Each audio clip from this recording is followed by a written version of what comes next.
Hey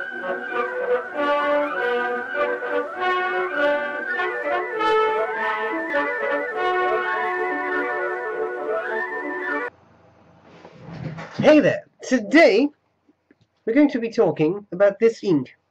This is an ink Maria sent to me, and this is Montblanc Carlo Collodi. And this, I think, was one of the inks that tied in with one of the writer edition pens of Montblanc. Maybe I'm wrong, and in that case I'm not right. This is a brown ink, which I enjoy. It's a bit of an orange-like brown. It has an orange tinge to it, which I found quite pleasant. And it seemed to work well. There was just an issue with the flex pen. I couldn't really get this to work in a flex pen, but you know, it's a very interesting ink, I think. Nice shading, and I'm going to show you what this is all about. Okay, so here we go with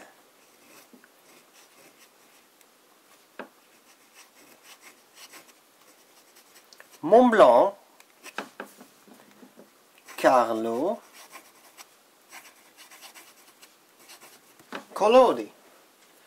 Let's start with a bit of fine writing. My pen immediately stops. That's odd. It's for working fine just now. Fine.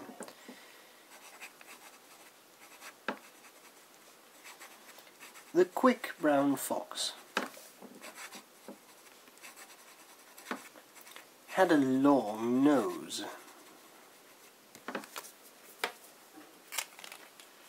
A bit of medium writing.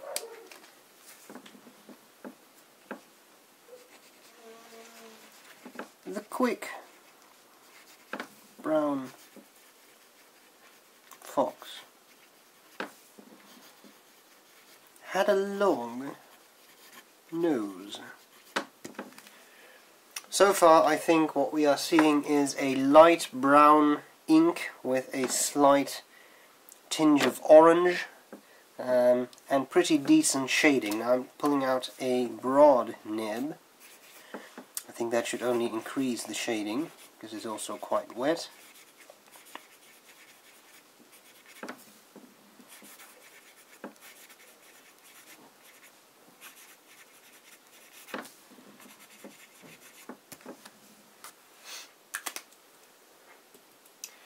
Then we have an italic nib.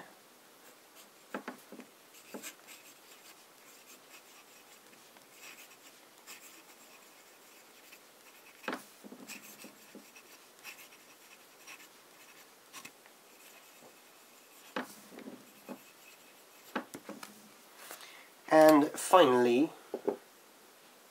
a flex nib.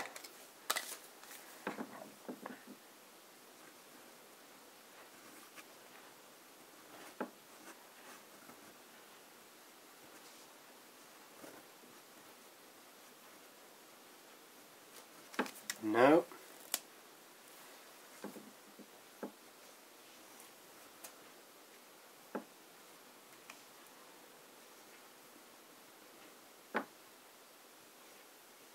Now you see there is almost no flow in the flex pen. And just see if I can grab the nib and feed on that pen, realign them a little bit. That should make the flex a little less pronounced, but it may also give some more flow. There we go. Yeah, except it doesn't. Very annoying.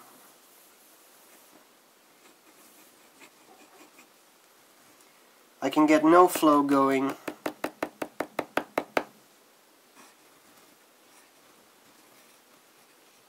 No, it doesn't work. This ink does not like flex pens, I'm sorry. Alright, then we have some passes to make. Maybe it's just a specific flex pen, maybe it's not the ink, but I mean, you see how easily it railroads and it just stops. It is a noodless pen. It seems to take other inks fairly okay, but I may have to consider using another flex pen for these reviews, because I think this particular pen is a bit too finicky. Alright, then I think we should do some testing. So what we've got is, for example, some big writing,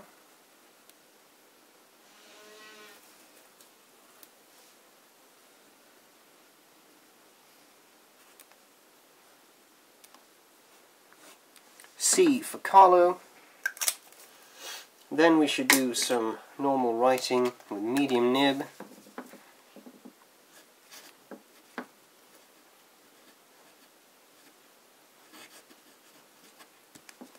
Yes, I had to think about spelling that, but this is it, right? 1 N, 2 C's. I don't know. I think so. Alright. I think this is already drying. Yeah, looks good. Alright. Then let us do a second pass.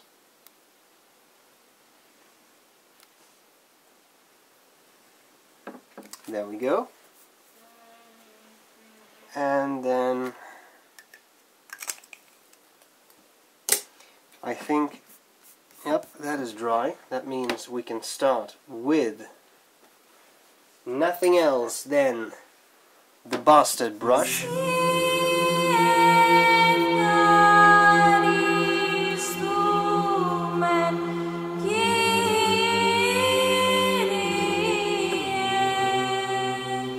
Which seems to eradicate the ink fairly efficiently, but we'll have to leave that to dry. How is this doing? Yep, that looks dry. That means we can have a look at the eyedropper of death.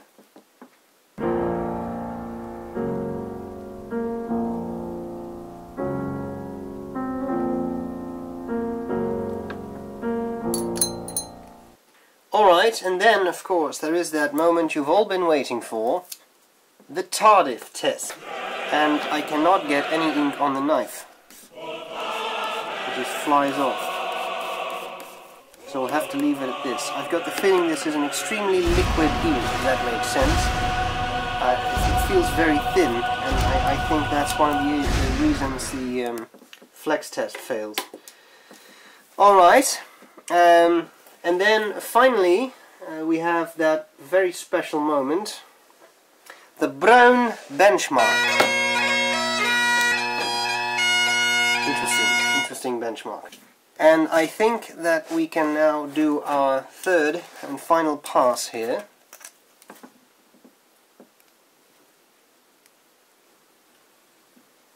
Alright. And then we can start to work on our scorecard. Let me just get rid of some excess water there. There we go. Clearly the blue thing was caused by the towel and not by the ink.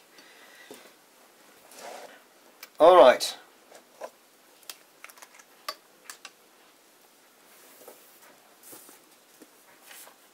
Here's my little underlay thing. Here we go. Okay. A scorecard for this ink cleaning.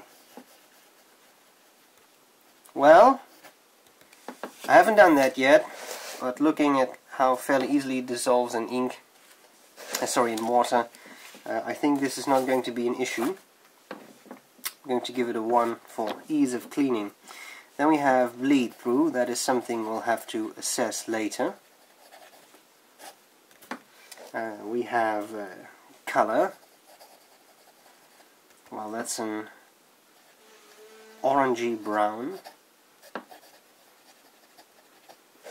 And then we have shading. Well, I would say shading is pretty good. Here you see the non-saturated and highly saturated nib. You see some nice shading there. This is not perfect shading, but it's definitely shading going on. So I give this 2, 1 being excessive shading, 3 being no shading. Then we have flow. Flow seems to be good, except in that flex nib. Let me just try that once again, just to be able to say I've done everything I could. I'm really squeezing down drops of ink into the feed, so it should be highly saturated now. There we go.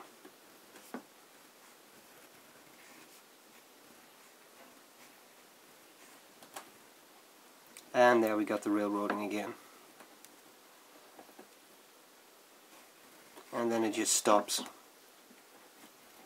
And it's almost impossible to make it right again. No, this is not working out. Well, okay. Too bad. I cannot do flex with this ink. So flow seems to be good. I'm going to give that a 2 because it's...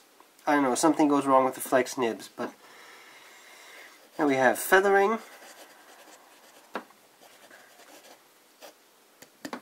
Feathering I cannot see on this paper, but this is Rhodia. We should check again when I've done some copier paper.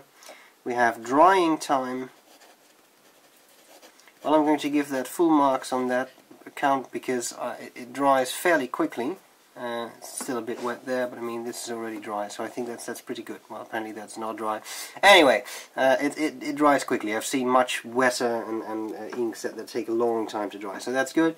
And then we have waterproofness. Well, that's a complicated one.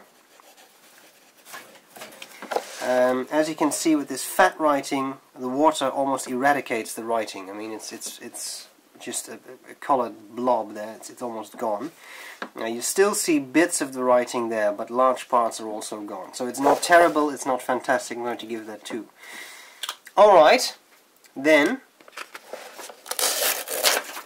I want to see some copier paper, which I happen to have lying around. And I want to see some writing. I want to start with that fine nib.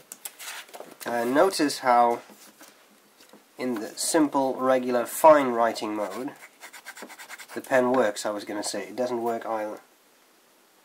Alright.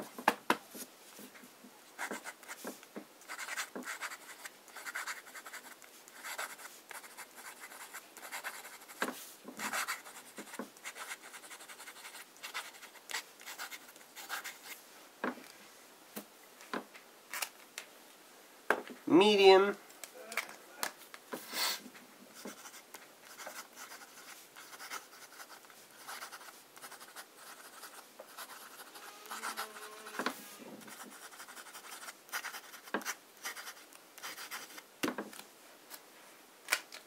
Then we have broad.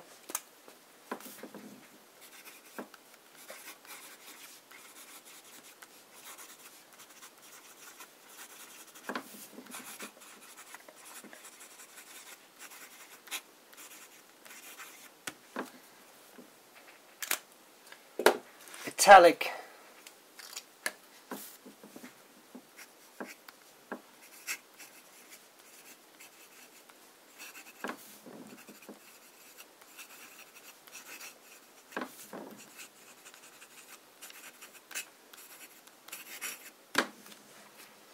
And finally, flexi. I'm very interested in what's going to happen now. Railroading.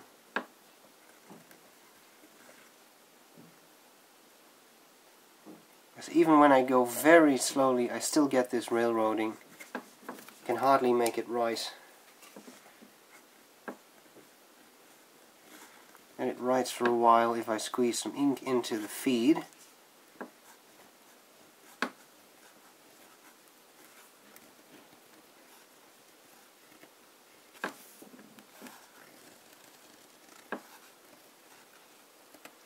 And now we get some decent flow.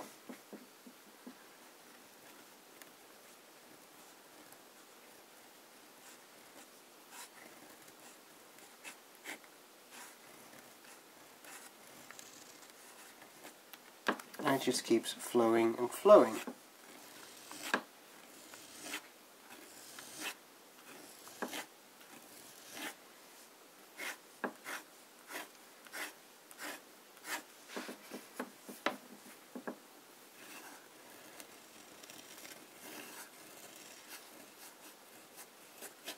and the flow is gone yet again, and there is still ink in there. Them darn dig bolts twisted up my ding dang hoot nanny. No, it doesn't work. Well, there we go. Unfortunately, we do not get flex with this pen in any consistent manner. Pen/ink. Okay, then I want some really bold writing.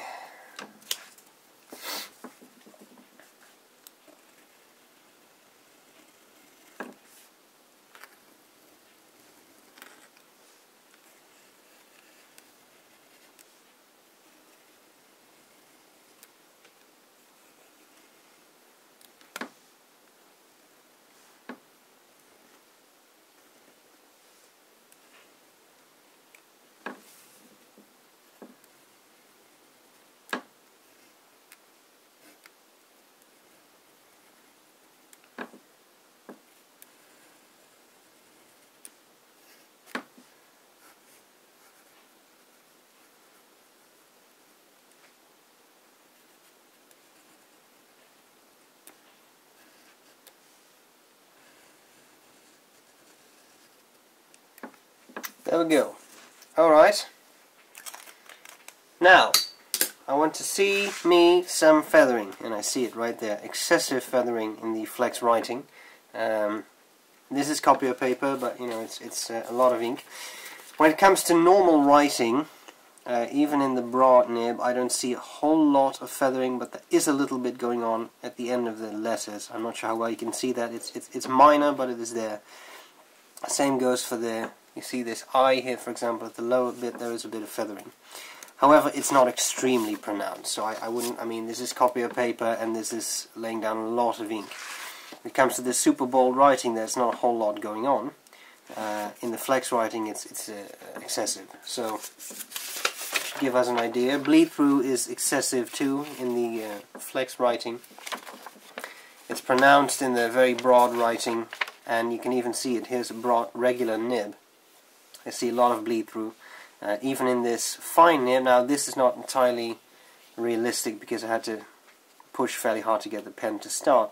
But even in the normal writing, I see bleed through, and this is not shade through, this is actual bleed through. Interestingly enough, nothing in the medium nib, and in the italic nib, not so much either. But in the fine nib, I mean, I really haven't exerted a lot of pressure there. So I'm not extremely impressed with the bleed through of this ink on this paper. Now on Rhodia there's a whole lot of bleed through, but even there, I don't know, is that the flex? Yeah, okay, so that is, we can't really take this seriously because that is a lot of pressure for the flex. This is 3 passes, the brown benchmark, so there's not a lot of bleed through going on there. But I guess, I mean, it's always the issue with the bleed through is always that it depends on the paper, of course. But it's definitely not the most well-behaved ink I've ever seen. It's probably not the worst behaved either. I'm going to give that a conservative 2, somewhere in the middle. Feathering, well, that really depends on the pen, but I mean, sorry, yeah, no, on the pen and the nib, I'm going to give that a 2 as well. So what we've got here, I filled out everything, 1, 3, 5, 7, 9, 10, 12. Inkage score of 12. Which is not bad. Alright, now I'm going to use this bloody flex pen for the last time. Let me see if I can get something going here. So we have, I want to do a slight comparison. Now, of course it doesn't write, why would it?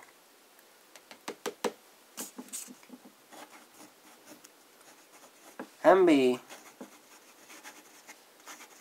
Carlo Collodi, and a bit of inkage going on. An ink I had to think of when I used this is Conway Stewart King Sand. There's an Inkcyclopedia entry on that by the professor. This ink, this doesn't write either, of course. That's completely predictable. I'm going to squeeze some into the feed there. Conway Stewart King Sand. Why did I pick this? It's a bit darker than the Carlo Collodi, although if you look at this I don't see a huge difference. But both are pretty well shaded. They're nicely shaded inks. and that's something I appreciate. So if you're looking for something like this, maybe a bit less orange and more on the brown side of the spectrum, and then you could consider this ink. And you know, that's pretty much all there's to it. So here we go, the coverage in the Inkcyclopedia entry for Montblanc Carlo Collodi. I hope this was useful, and I'll see you later. Bye bye.